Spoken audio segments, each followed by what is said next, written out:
वंदे वंदे। पश्चिम बंगाल के 2026 चुनाव परिणामों ने पूरे देश को चौंका दिया है, लेकिन इस बड़ी राजनीतिक उलटफेर की पटकथा किसी रैली में नहीं बल्कि बंद दरवाजों के पीछे लिखी गई। बीजेपी वॉर रूम में प्लान तैयार हुआ। जब पूरा विपक्ष रैलियों और नारों में उलझा था, तब केंद्रीय गृह मंत्री अमित शाह की निगरानी में बीजेपी के एक वॉर रूम में बंगाल की एक एक सीट, एक एक बूथ और एक एक वोटर को साधने के लिए रणनीति बना रहे थे। दरअसल शाह ने चुनावों की रणनीति को हमेशा बूथ स्तर तक जाकर आकार दिया है, जहां कुछ 100 वोटों का अंतर भी निर्णायक होता है। शाह लगातार बंगाल के नेताओं के साथ चुनावी मैनेजमेंट में जुटे हुए थे। दरअसल केंद्रीय गृह मंत्री अमित शाह का जब भी बंगाल दौरा हुआ, वो एक सामान्य चुनाव प्रचार नहीं था। शुरुआत में वो 15 दिन बंगाल में रहे। यहाँ वे सिर्फ रैलियां करने के लिए नहीं बल्कि एक पूरा वॉर रूम चलाने के लिए मौजूद थे। ये बिल्कुल वैसा ही था जैसा उन्होंने पिछले साल बिहार चुनाव में किया था। उनके दौरे उत्तर बंगाल, जंगमहल, सीमावर्ती जिलों और औद्योगिक पट्टियों में बारीकी से मैप किए गए थे। पार्टी ने करीब 100 से 120 जीतने योग्य और 80 से 100 टक्कर वाली सीटों की पहचान की थी। शाह का पूरा कैंपेन प्रोग्राम इन्हीं सीटों के इर्द गिर्द बुना गया था। हर जोन में रात 1 से 2 बजे तक संगठन की बैठकें होती थी। अमित शाह के बंगाल दौरे में 50 से अधिक चुनावी कार्यक्रमों में भी हिस्सा लिया। इस दौरान उन्होंने 30 जनसभाएं की, 12 रोड शो किए, संगठन की लगातार बैठकें और समय समय पर प्रेस कॉन्फ्रेंस भी करते रहे। रिपोर्ट्स के मुताबिक प्रधानमंत्री नरेंद्र मोदी के बाद बंगाल में भाजपा की जिन सभाओं में सबसे ज्यादा भीड़ जुटी, वो सभाएं और रोड शो अमित शाह के रहे। पहले फेज की वोटिंग के बाद शाह खुद भाजपा के वॉर रूम में मौजूद रहे और पूरी प्रक्रिया की निगरानी की।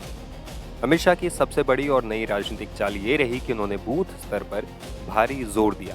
सिर्फ बड़ी रैलियों पर निर्भर रहने के बजाय भाजपा का चुनावी ढांचा स्थानीय इकाइयों के जरिए काम करता है, जिसे पन्ना प्रमुख शैली की रणनीति कहा जाता है।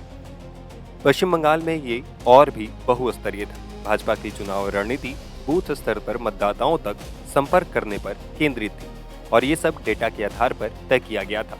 इस बार उम्मीदवारों की काबिलियत का एक साफ पैमाना था। हर बूथ पर 200 से 300 वोट जुटाने की क्षमता। भाजपा ने फिल्म अदाकारों को बड़े पैमाने पर टिकट बांटने के बजाय उम्मीदवारों की काबिलियत पर जोर दिया। इसके अलावा शाह ने अपने भाषणों में कई धारदार मुद्दे उठाए, जैसे गुंडे घर से बाहर ना आए वरना उल्टा लटकाकर सीधा कर देंगे। उन्होंने ये भी कहा कि ममता दीदी ने जिन घुसपैठियों को पाला पोसा है, उन्हें चुन चुन कर बाहर निकालेंगे।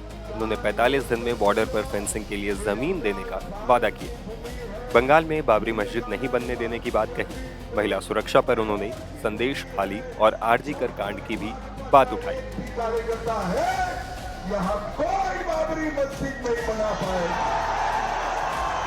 उन्होंने वादा किया कि भाजपा सरकार बनने पर रात 1 बजे भी महिलाएं आराम से घूम सकेंगी। चुनाव के अंतिम दौर में अमित शाह ने एक नारा दिया जो पूरे पूर्वी भारत को एक साथ साधने की कोशिश थी। ये नारा था अंग बंग और कलिंग, तीनों में भाजपा की सरकार। वंदे वंदे।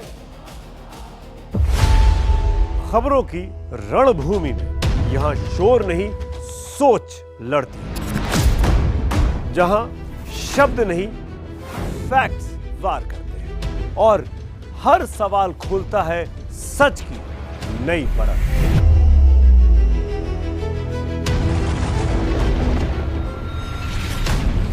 चक्रव्यूह आपके अपने सुमित अवस्थी के साथ सोमवार से शुक्रवार शाम 6:57 पर टाइम्स नाउ नव भारत पर।